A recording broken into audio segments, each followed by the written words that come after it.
Olá, queridos amigos, queridas amigas. Este é o estudo do Evangelho da Federação Espírita do Estado do Espírito Santo. Meus votos de muita paz. Estamos hoje continuando o estudo do capítulo 7 do Evangelho segundo São João. E vamos analisar os versículos de 37 a 44. Nesses versículos, o texto bíblico diz o seguinte: no último dia da festa, levantou-se Jesus e gritou, dizendo: se alguém tiver sede, venha a mim e beba. Quem crê em mim, como disse a Escritura, do seu âmago jorrarão torrentes de água viva.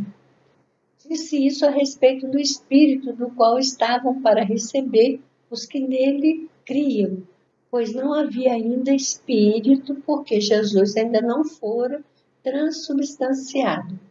Então, muitos dentre a multidão, tendo ouvido esse ensino, diziam: esse homem é realmente profeta. Outros diziam: este é o Cristo. Outros, porém, perguntavam: porventura da Galiléia que veio o Cristo? Não diz a Escritura que o Cristo vem da semente de Davi, de Belém, a aldeia onde era Davi? Surgiu então uma discussão entre o povo a seu respeito. Alguns deles queriam prendê-lo, mas ninguém pôs as mãos nele. Então, estamos vendo nesse episódio Jesus, os judeus.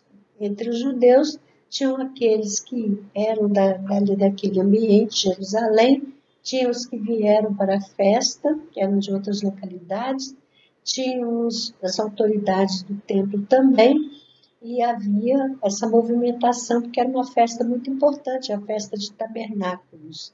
Ainda estamos dentro desse contexto da festa. E Jesus está no templo e ele então alteia a voz e fala sobre o fato da missão dele. Conclama que o busquem, que venham a ele. Então nós vamos ver que textos bíblicos, eles encerram algumas dificuldades, por exemplo, quanto à tradução. Esse termo que foi traduzido na Bíblia, que eu li, por transubstanciado, em algumas Bíblias ele está traduzido por glorificado.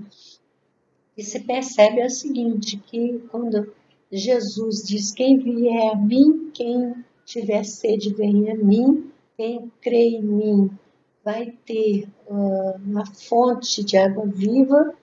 Quer dizer, está dito que ele vai propiciar uma condição diferenciada àqueles que creem nele, mas essa condição está na dependência de receber o Espírito, e que é uma situação que acontecerá depois de alguma ocorrência com ele próprio Jesus. Transubstanciado é uma transformação de substância. Glorificado é aquela situação da glorificação, da honra, da homenagem. Então, alguma coisa aconteceria com Jesus que resultaria na assimilação por uma condição diferente, um espírito, e que operaria na pessoa que cresce em Jesus uma fonte de irradiação de energias diferenciadas. Então, na situação, é claro que Jesus está remetendo ali ao Velho Testamento. Jesus, quando fala, ele está remetendo à lembrança do que era ensinado pelos profetas.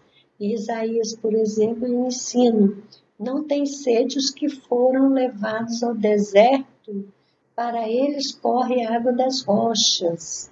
E além disso, tem a frase de Paulo que a gente lembra: todos bebiam da rocha especial que os acompanhava, essa rocha era o Cristo. Então, quer dizer, é um tipo de energia que ele liberava e que poderia ser transmitida para as outras pessoas. E a referência de Isaías, no capítulo 58, versículo 11, está dito assim: e o Senhor te guiará continuamente, e fartará a tua alma em lugares áridos, fortificará os teus ossos, e serás como um jardim regado e como um manancial, cujas águas nunca faltam.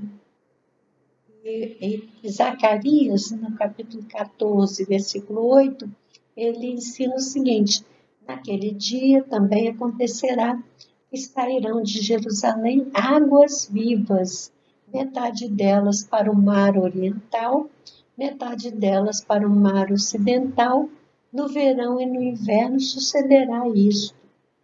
Então, a explicação de João é que Jesus, ao falar da fonte de água viva, referia-se ao Espírito que receberiam os que nele crescem. Mas adianta que isso só aconteceria quando Jesus fosse transubstanciado ou glorificado. Segundo a tradição judaica, havia uma cerimônia nessa festa. Todos os dias pela manhã, os sacerdotes tocavam a trombeta, convocando o povo para assistir à marcha do sacerdote que saía do templo com o jarro de ouro nas mãos e caminhava até o tanque de Siloé, que ficava nas proximidades. E ele enchia esse jarro com a água do tanque e o levava em procissão até o templo para o sacrifício matinal. Derramava essa água em vasilhas de prata, que depois eram oferecidas sobre o altar. As trombetas tocavam, salmos eram entoados pela multidão, os levitas acompanhavam tocando seus instrumentos de cordas e sopro e percussão, louvando a Deus com salmos 113 a 118. Todo esse ritual era acompanhado com grande alegria, lembrando a passagem que Deus, utilizando as potencialidades mediúnicas de Moisés, havia feito brotar água na rocha. E também agradecendo a Deus pelas suas colheitas e pedindo colheitas abundantes na próxima safra. Então, era toda essa festividade que estava acontecendo. Então, Jesus, nesse contexto, é que ele usa a metáfora da água, né? Tinha todo esse contexto do jarro de água. Então, ele acompanhou essa cerimônia e deu oportunidade para todos que estavam ali de ouvi-lo. Ele falou em voz alta e mostrando que aquelas profecias, tudo aquilo era feito em orientação das profecias antigas e que ele estava ali, então, naquele momento, mostrando que ele era o significado de tudo aquilo que estava acontecendo, que ele representava o amor de Deus oferecido para todos e o verdadeiro sacrifício, a verdadeira água, a verdadeira fonte. Era ele quem tivesse sede, que buscasse a fonte, que é Jesus.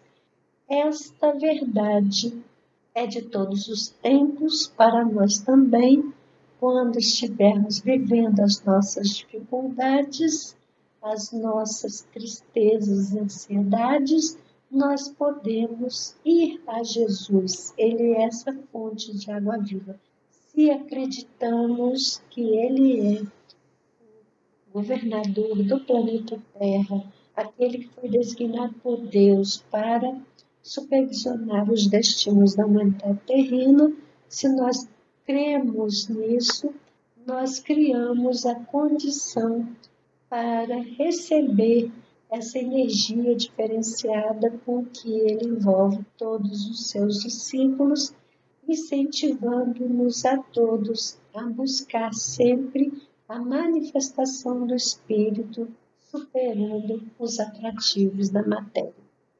Então, ficamos por aqui hoje, mas voltaremos na próxima oportunidade.